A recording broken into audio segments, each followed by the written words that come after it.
Guys, welcome you all to the channel.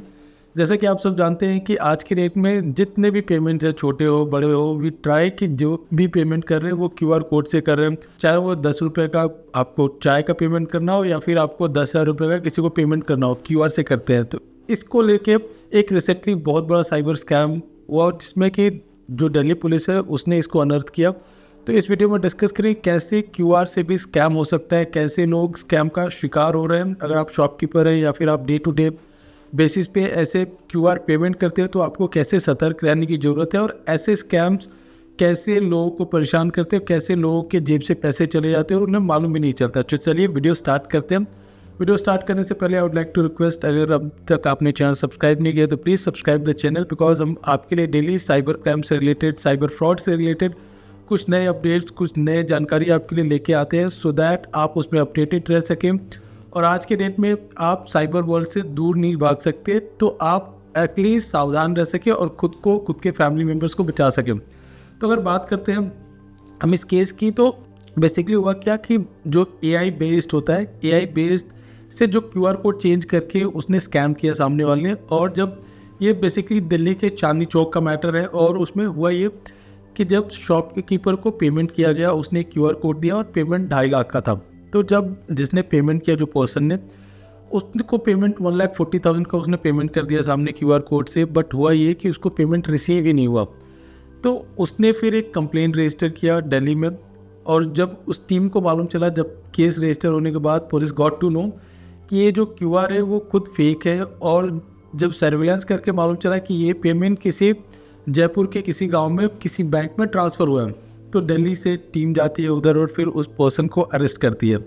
और होता ही है कि जब मालूम चलता है कि एक साउथ की कोई मूवी है वेटेन करके, उसमें QR चेंज करने से रिलेटेड वो मूवी उस पर बेस्ड होता है। तो इस पर्सन ने क्या किया कि जो अरेस्ट हुआ उधर से जयपुर से, उसने क्या किया था कि जो QR कोड है वो चेंज कर दिया था। और चेंज करने का मेथड ये था कि देखिए, अगर आप शॉपकीपर है तो ये आपके लिए बहुत इंपॉर्टेंट है, क्योंकि आप भी, जो कोई कस्टमर आता है, आप QR अपने बॉक्स लगे हुए हैं तो उससे करा देते हैं, या फिर आपके कोई फ़ोन में QR कोड है तो आपने उसको दिखा दिया, गैलरी से उठा के दिखा दिया, सामने वाला पेमेंट कर देता है, या फिर आपका स्टाफ QR कोड सामने वाले को दे देता है और पेमेंट रिसीव कर लेता है।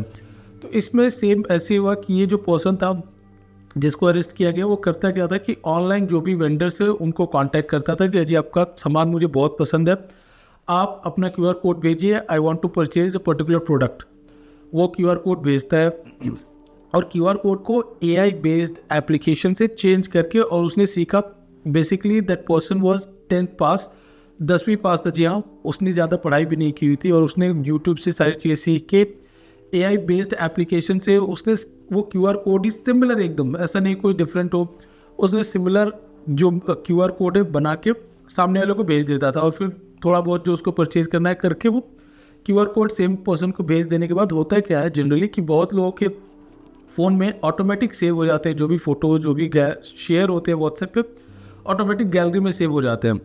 तो ऐसे में क्या होता है कि आपको कभी भी ज़रूरत है तो आप गैलरी में गए, दिखा दिया, और आपको पेमेंट रिसीव हो गया, सामने वाले पेमेंट किया, यू रिसीव द पेमेंट।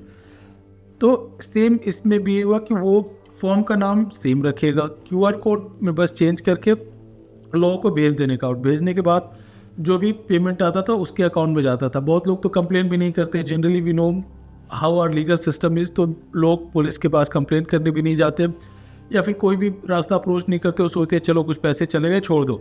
ये तो चलो 1,40,000 का था, and they were educated people, तो उन लोगों ने अप्रोच किया, और तब ये साइबर स्कैम अनर्थ हुआ। तो देखिए, कभी भी इन चीज़ों से बचें। अगर आप कोई भी गैलरी में सेव किया हुआ QR कोड है तो उसे अवॉइड करें, बिकॉज आपको मालूम भी नहीं चलेगा और ऐसे में स्कैम हो सकता है आपके साथ। सेम ये पर्सन को साउथ की मूवी से देख के इसको इंस्पिरेशन मिला, जिसकी वजह से ये सारे स्कैम करता था, और उसको जब पुलिस ने पकड़ा तो मोर देन 100 QR कोड्स, यानी कि सोचिए कितने करोड़ों का ऑलरेडी उसने स्कैम किया हुआ। धीरे धीरे जैसे इन्वेस्टिगेशन बढ़ेगा, थिंग्स विल कम आउट। तो 100+ उसके पास QR कोड से, और बहुत सारे लोगों को ऑलरेडी उसने इस ठगी से बहुत सारे पैसे भी उसने फ्रॉड किए हुए थे, साइबर फ्रॉड किए हुए थे लोगों से। तो आप कभी भी QR कोड अगर किसी को दे रहे हैं, QR कोड से पेमेंट करें तो बहुत सावधान होकर करें, बहुत सतर्क होकर करें। अगर आप किसी को QR कोड दे रहे हैं तो लाइव QR कोड दें, सो दैट आपको कोई प्रॉब्लम नहीं हो।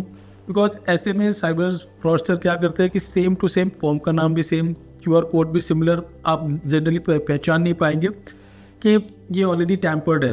तो इन चीज़ों से जरूर बचें, और जैसे ही आपको लगता है कि कुछ ऐसा प्रॉब्लम है, कुछ स्कैम हुआ है, कुछ फ्रॉड हुआ है, तो तुरंत 1930 पे कॉल करके रिपोर्ट करें, या फिर आप वेबसाइट पे जाके cybercrime.gov.in कंप्लेन जरूर रेज करें, सो दैट आपके पैसे एटलीस्ट रिकवर होने के चांस हो तो रिकवर हो जाए। तो ये चीज़ों का जरूर ध्यान दें, और QR कोड पेमेंट करते टाइम आपको काफ़ी सतर्क रहने की ज़रूरत है। आई होप ये वीडियो आपको समझ में आया होगा, और कमेंट सेक्शन में कमेंट करके जरूर बताएं कि इसके बारे में आपका क्या ओपिनियन है। अगर आपने कोई भी ऐसा साइबर क्राइम फेस किया है, साइबर फ्रॉड फेस किया है, तो आप जरूर कमेंट सेक्शन में बताएं, सो दैट दूसरे लोगों को भी उससे मालूम चल सके कि और क्या क्या ऐसे फ्रॉड्स चल रहे हैं और ऐसे क्या क्या स्कैम चल रहे हैं। Thank you so much.